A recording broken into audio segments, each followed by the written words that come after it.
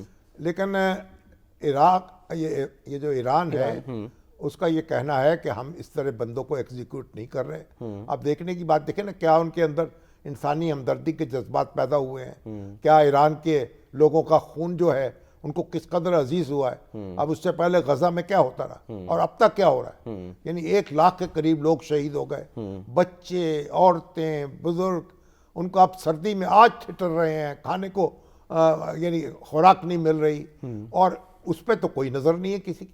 یا president Trump جو ہے, ایک آنسو ان کی آنکھ سے نہیں ٹپکا. صحیح. اور ایران جو ہے اس کے وہ غم میں دبلے ہو رہے ہیں. جی ہاں, وہاں انسانی حقوق کی خلاف انسانی حقوق کی خلاف ورزی ان کو نظر آ رہی. مگر اب اور انہوں نے اس کے لیے ایک طوفان کھڑا کر دیا. ہاں جی, مطلب یہ اب اس کا کیا کر سکتے ہیں آپ؟ شامی صاحب, میں جو سوال کرنا چاہ رہا ہوں کہ مغربی فوجی حکام سے کوٹ کر کے یہ دعوے کیا جا رہا ہے نا کہ جی جو غیر متوقع پن ہے وہ امریکی حکمت عملی کا حصہ ہے. حالانکہ ڈونلڈ ٹرمپ صاحب کہہ رہے تھے نا کہ ہم میزائل بھی اٹیک کر سکتے ہیں اور ہم ایک نفسیاتی حملہ کر سکتے ہیں. تو آپ کو لگتا ہے کہ یہ وہ اسی کا حصہ ہے کہ نفسیاتی حملہ کر کے وہ چیزیں اپنے فیور میں کروا رہے ہیں, دباؤ ڈالنا چاہتے ہیں ایران کے اوپر. لیکن سوال یہ ہے کہ ایران بھی جو اس پہ تیار ہے نا, کہتا ہم بھی سرپرائزز دیں گے. جی ہاں, ایران جو ہے اس کے پاس بھی میزائل موجود ہیں, اور اس کے پاس ابھی آپ نے دیکھی اس نے اپنی صلاحیت کا مظاہرہ کیا جب ایلون مسک جو ہے ان کی تو گگی بند گئی نا. ہاں جی, اسٹار لنک جو جام کر دیا, اس کو جام کر دیا. ہاں جی, تو یہ کوئی تصور نہیں کر سکتے. تو ایران بھی کوئی ایسی حرکت کر سکتا ہے, بیرونی مدد بھی لے سکتا ہے. اور ایران جو ہے وہ کہاں سے مدد لے گا؟ نہیں مطلب میں پوچھ رہا ہوں کوئی, یعنی کہ یہ جو سائبر اسپیس کی مدد ہے. نہیں, ایران جو ہے کوئی دوسرا ملک اگر اس جنگ میں شریک ہونا چاہے تو ہوگا نا.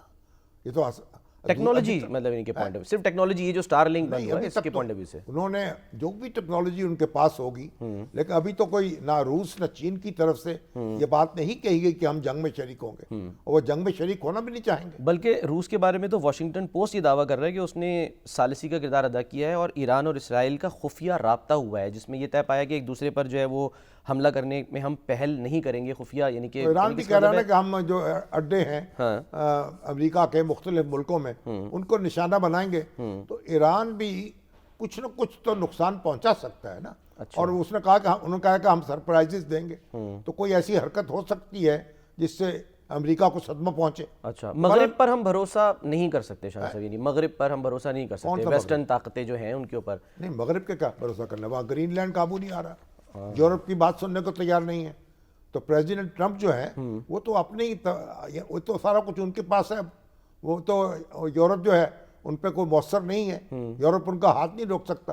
اب وہ خود ان کے اندر کوئی ایسا خیال پیدا ہو کہ وہ رک جائیں, ایک بیان دیتے ہیں تو خطرہ جو ہے بڑھا دیتے ہیں, دوسرا دیتے ہیں خطرہ کم ہو جاتا ہے. بنیادی طور پہ جو پالیسی شفٹ نظر آ رہا ہے, آپ کو اس کی کیا وجہ لگ رہی ہے اچانک کیوں پالیسی شفٹ ہوا ہے ڈونلڈ ٹرمپ کا, کہ پہلے تو وہ بات کرتے ہیں ہم جنگیں ختم کریں گے, اور نظر آ رہا ہو کہ اس طرح ختم نہیں ہوگا. کہنا اتنا بڑا ملک ہے, 5 لاکھ کی فوج ہے ان کے پاس, اگر بمباری کر بھی دیں گے تو کیسے, اور رجیم کیسے چینج ہوگی, اس کا متبادل کیا ہے وہاں, لوگ تو متحد ہو جائیں گے اور پھر ایک یکجا ہوں گے, تو لوگوں کا کیا کریں گے. تو اسرائیل کے تو منصوبے بہت ہیں کہ ایران کے 3-4 ٹوٹے کر دیں گے, مختلف حصوں میں تقسیم کریں گے, لیکن یہ خواہشات سے تو کچھ نہیں ہوتا نا. تو اب یہ ہے کہ یہ سوچنا پڑتا ہے, ایک یہ کہ دباؤ اسی طرح جاری رکھا جائے, اور ایک اس کے اثرات جو ہیں داخلی طور پر ایران کو کمزور کیا جائے, یا ایران کے لیے بھی اب امتحان ہے کہ وہ کس طریقے سے نیگوشیٹ کرتا ہے اور کس طریقے سے معاملات کو بہتر کرتا ہے. دیکھیں نا ایران کا بھی، ایران کے اوپر جو سینکشنز لگی ہیں اس کے نتیجے میں پھر ایران نے جو حکمت عملی بنائی تھی، یہ جو پروکسیز جو ہیں ان کو اس نے طاقتور بنایا تھا اور جگہ جگہ جو ہے منظم کی تھی وہ تنظیمیں، جنگجو تنظیمیں. ہاں جی. اب وہ تو کارگر نہیں ہو سکا نا. ہاں جی. تو اس پہ وسائل بھی لگے ہیں. تو ایران نے ایک پوری جنگی مشینری تو کھڑی کی ہے نا، اور اس پورے خطے میں، اور اس پہ پھر انویسٹمنٹ بھی کی ہے. اگر وہی انویسٹمنٹ اس کے اپنے لوگوں میں ہوتی اور سائنس اور ٹیکنالوجی میں ہوتی. یہ ایران نے شامی صاحب اپنے طور پہ کیا اپنی بقا کے لیے، یا اس کو مجبور کیا گیا، ایسے حالات پیدا کیے کہ وہ مجبور ہوا کہ ان ممالک میں جو ہے وہ یہ اس طرح کی تنظیموں کا سپورٹ کرے؟ ایران کا جو فلسفہ ہے، ایران کیونکہ امریکہ کے ساتھ اس کی انقلاب آیا ہے تو امریکہ کے ساتھ مخاصمت تھی، امریکہ کے خلاف انقلاب آیا ہے نا. کیونکہ رضا شاہ پہلوی کی جو حکومت تھی وہ امریکی حکومت کا ایک ضمیمہ سمجھی جاتی تھی. ان کی ایک کٹ پتلی حکومت تھی ان کے نزدیک، علماء کے نزدیک، اور ان کے نزدیک بغاوت ہوئی تو پھر اسرائیل اور امریکہ دونوں اس کے نشانے پر تھے ان کے، اور انہی کو وہ دشمن قرار دیتے تھے، انہی کا مقابلہ کرنے کی تیاری کرتے رہے، اور امریکہ بھی ان کو ساتھ وہی سلوک کرتا رہا. ان کے اثاثے منجمد ہوئے، ان کے اوپر سینکشنز لگیں اور ان کی اکانومی جو ہے اس کو نقصان پہنچا. تو یہ اب یہ جنگ جاری تھی. اب وہ جنگ جو ہے اس میں بالآخر یہ ہوا ہے کہ ایران کی اکانومی اس سے بہت متاثر ہو گئی. تو اب اس کو ایک نئی حکمت عملی تو بنانی پڑے گی. اب نئی حکمت عملی جو ہے پریزیڈنٹ ٹرمپ جیسے شخص کے ساتھ کوئی بنائی جا سکتی ہے یا نہیں، کیونکہ وہ کہتے ہیں ہم ڈکٹیشن نہیں لیں گے. ایران کہتا ہے ہم بات چیت کریں گے. وہ بات چیت کرنے کو تیار ہے، ڈکٹیشن لینے کو تیار نہیں. بالکل. ترکیہ بھی اب یہی کہہ رہا ہے، وہ کہہ رہے ہیں کہ حملے کی ظاہر اس نے مخالفت کر دی ہے. اور شامی صاحب ایک خط سوشل میڈیا پہ جو ہے وہ سامنے آیا، یہ جو ہمارے معمر قذافی ہیں لیبیا کے، ان کی بیٹی عائشہ کا ایرانی عوام کے نام ایک پیغام ہے جس میں انہوں نے کہا ہے کہ یہ آپ ایران کے قابل فخر اور غیرت مند عوام کو میں خبردار کرتی ہوں کہ مغربی سامراج کی میٹھی میٹھی باتوں اور نعروں پر یقین نہ کریں. یہ وہی لوگ ہیں جنہوں نے میرے والد سے کہا تھا اگر آپ اپنے جوہری اور میزائل پروگرام کو بند کر دیں تو دنیا کے دروازے آپ پر کھل جائیں گے. میرے والد نے خیر سگالی اور بات چیت پر یقین کے ساتھ مفاہمت کا دروازہ کھولا، لیکن ہم نے دیکھا کہ کس طرح نیٹو کی بمباری نے لیبیا کو خاک اور خون میں لتھڑا ہوا سمندر بنا دیا. اب ایک اس وقت دو حصوں میں بٹا ہوا ہے. کس طرح انہوں نے ہمارے لوگوں کو غلامی، غربت اور بے گھر ہونے کی طرف دھکیل دیا. اور ایران کے بھائیوں، آپ کی مزاحمت، آپ کا فخر اور پابندیاں اور میڈیا کے پابندیوں اور میڈیا کے جھوٹ اور معاشی حملوں کے خلاف آپ کا عزم آپ کی قومی زندگی اور وقار کی نشانیاں ہیں. اور سامراجیوں کے ساتھ مفاہمت کے ذریعے تباہی، تقسیم اور درد کے سوا کچھ حاصل نہیں کیا جا سکتا. بھیڑیے کے ساتھ گفت و شنید بھیڑوں کو نہیں بچاتی، وہ صرف اگلے کھانے کا تعین کرتی ہیں. ہم نے ایسی قوموں اور ممالک کو دیکھا ہے جنہوں نے مزاحمت کی، جیسے Cuba, Venezuela, D P R کے، فلسطین. انہوں نے عوام کے دلوں میں جگہ بنائی اور عزت کے ساتھ تاریخ لکھی، اور ہم نے دیکھا کہ جھکنے والے کیسے خاک بسر ہوئے، راکھ میں غائب ہو گئے. محبت اور یکجہتی کے ساتھ عائشہ قذافی، اب جس کا حوالہ دیا نا انہوں نے، وینزویلا، فلسطین، وہاں کیا ہو رہا ہے؟ وینزویلا جو ہے اس کی مزاحمت کی، اس پہ قبضہ کر لیا، صدر کو اٹھا کے لے آئے. اب دیکھیں کیوبا کی طرف نظریں لگا کے بیٹھے ہیں. اب فلسطین جس طرح خون اور خاک میں نظر آ رہا. تو بات تو یہ ہے کہ یہ جو بڑی عالمی طاقتیں ہیں، خاص امریکہ جو ہے، اب یہ کہنا مشکل ہے کہ آپ اس سے لڑ کے اور کچھ حاصل کر لیں گے. سوال شامی صاحب یہ ہے نا کہ یہ ظاہر ہے معمر قذافی کی صاحبزادی، اگر یہ ظاہر ہے جو سوشل میڈیا پہ ظاہر یہ آ رہا ہے خط، اب ڈونلڈ ٹرمپ صاحب نے تو سب کو ساتھ ہی ملا لیا نا. 19 ان کے یہاں پر بیسز ہیں، ٹھیک ہے نا، مشرق وسطیٰ میں. ظاہر ہے کہ امریکہ، وہ لوگ اس نتیجے پہ پہنچے ہوئے ہیں کہ ہم امریکہ سے نہیں لڑ سکتے. اچھا، اس لیے ہمیں اس کے ساتھ رہ کے اپنا تحفظ کرنا ہے. تو پھر یہ کیا کہنا اس سے اپنے آپ کو بچانا ہے. اچھا یہ کیا کہنا چاہ رہی ہیں پھر ایران کی عوام سے؟ یہ جو کہہ رہی ہیں ان کا کہنا ہے کہ آپ ان کی مزاحمت کر کے اپنے آپ کو بچا سکتے، مگر معلوم ہوا کہ مزاحمت کر کے بھی نہیں آپ بچا سکتے۔ بالکل دھوکہ، یعنی کہ پھر اس کا مطلب دھوکہ ہے نا پھر تو اس لیے جو مشرق وسطیٰ کے اکثر ممالک ہیں وہ اسی لیے امریکہ کے ساتھ وہ بنا کے رکھتے ہیں تاکہ ان کا مطلب یہ ہے کہ امریکہ کے شر سے محفوظ رہیں اور اپنے آپ کو اس سے بچا کے رکھیں اور اس کے ساتھ کیوں مزاحمت نہیں کر سکتے۔ اچھا، اور امریکہ جو ہے اس وقت آپ دیکھ لیجئے مزاحمت کرنے کے لیے تو کوئی بھی تیار نہیں نا امریکہ کے ساتھ، تو اس لیے بہتر یہ ہے کہ حالات کو اس رخ پر نہ جانے دیا جائے، اس حد تک نہ اس میں یعنی آگ بھری جائے کہ بھئی جنگ تک نوبت آ جائے۔ ایک سافٹ پریشر جو ہے وہ برداشت بھی کیا جا سکتا ہے اور وہ دوسرے پہ ڈالا بھی جا سکتا ہے۔ اب ڈونلڈ ٹرمپ جیسے صدر آ گئے ہیں، ان کی تو وہ تو ایک سماوی شخصیت ہیں، اب ان کا کبھی ارادہ کچھ ہوتا ہے کبھی کچھ ہوتا ہے، جب تو ہماری امریکہ کا انٹرنل سسٹم جو ہے وہ بے بس ہو گیا ان کے سامنے۔ اچھا شامی صاحب، جب یہ پاکستان کے اور ظاہر جنگ کے بعد امریکہ کے تعلقات اچھے ہوئے اور ملاقاتیں ہوئیں، فیلڈ مارشل صاحب گئے، شہباز شریف صاحب ملاقاتیں، لنچ پہ ملنا، سب کچھ، تو یہ کہا گیا کہ جی اب انشاءاللہ سب کچھ اچھا ہوگا، لیکن پھر خبر آتی ہے کہ جی 75 ممالک پر جو ہے وہ امیگرینٹ ویزے کا پروسیس ہی جو ہے وہ انہوں نے اس کا دروازہ بند کر دیا ہے، جس میں پاکستان بھی شامل ہے اور بھی ملک ہیں، بنگلہ دیش ہے، بھوٹان ہے اور کافی سارے ظاہر ممالک ہیں۔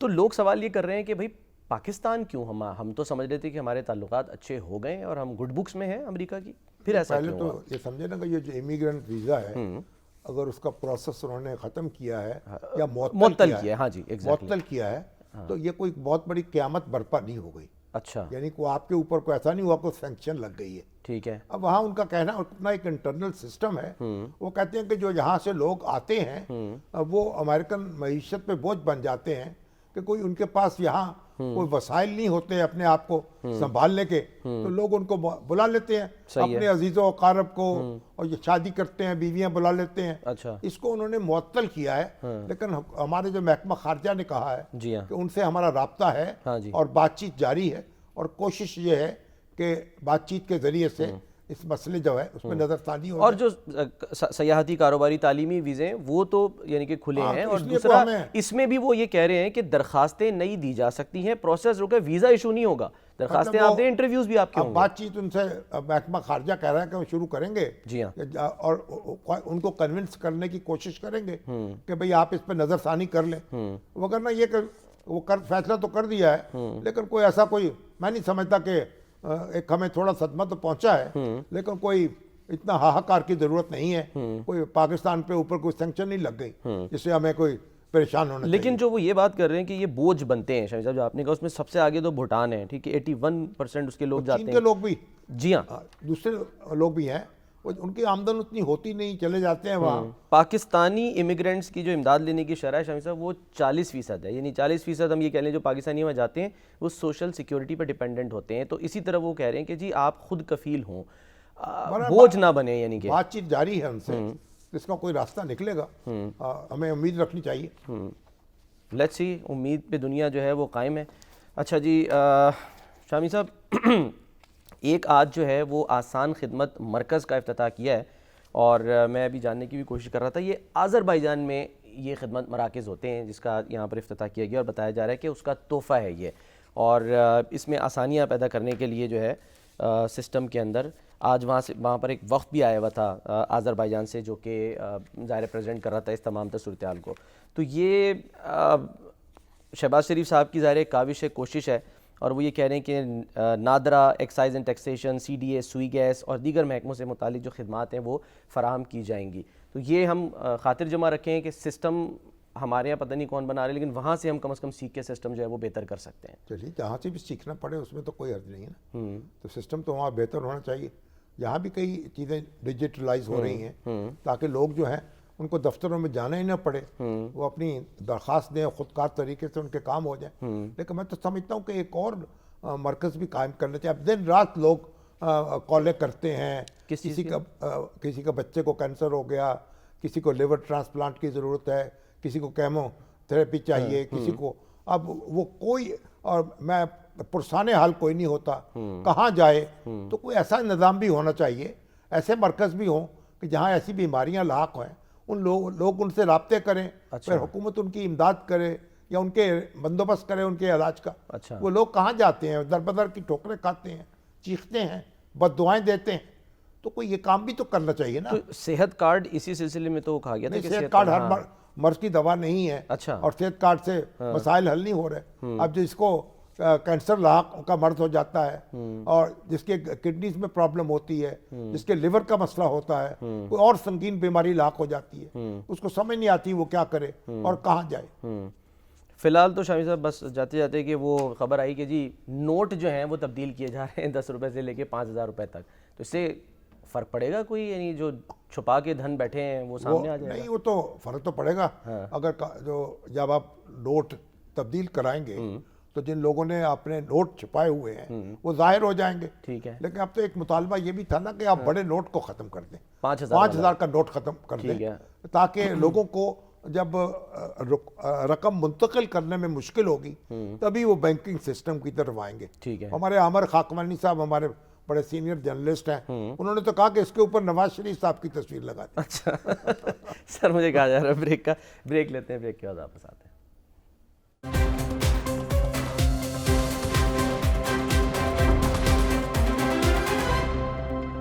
پروگرام کا وقت ختم ہوتا ہے, ناظرین اپنا خیال رکھیے, اللہ حافظ.